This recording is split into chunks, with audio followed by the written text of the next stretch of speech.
Samantala mga kapuso, laking tuwa na rin po ng mga pasahero ng LRT2 dahil din po sa ipinatutupad na ring deskwento sa kanilang pamasahe simula ngayong araw. Lalo na po yung todo tipid dahil nga po sa patuloy na tumataas ng presyo ng petrolyo at ng mga pangunahing bilihin. At live mula rin po dito sa Quezon City, may unang balita si James Agustin. James, good morning.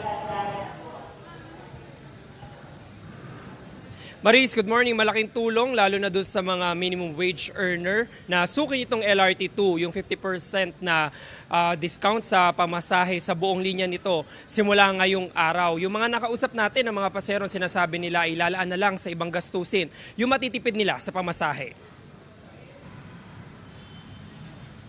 2 beses sumasakay sa LRT2 kada linggo si Jason.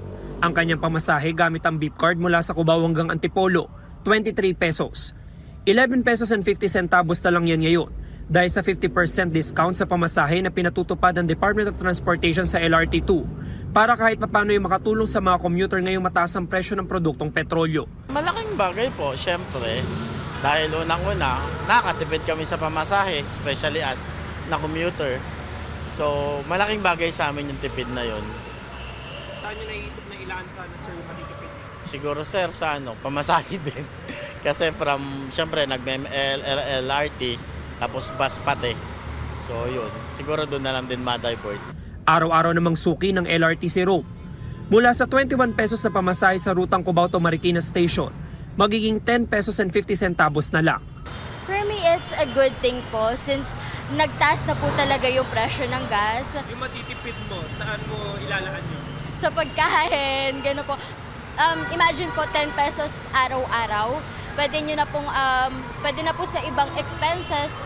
Malaking bagay lalo na sa minimum wage earner gaya ni Mara na mahalaga ang kada pisong matitipid. Nakakatulong na din naman sa amin po. Sa pagbawas din ng pamasahe. Saan nyo po ilalaan yung matitipid nyo?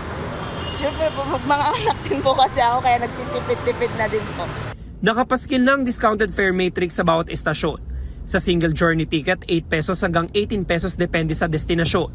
Habang sa stored value card o beep card ay mula 6 pesos and 50 centavos hanggang 16 pesos and 50 centavos. Wala silang kailangang ipakita, pero yung nalilinawin ko yung naka 50% na ngayon, like yung mga estudyante, senior citizen, PWDs, 50% na sila, so wala nang further discount yon.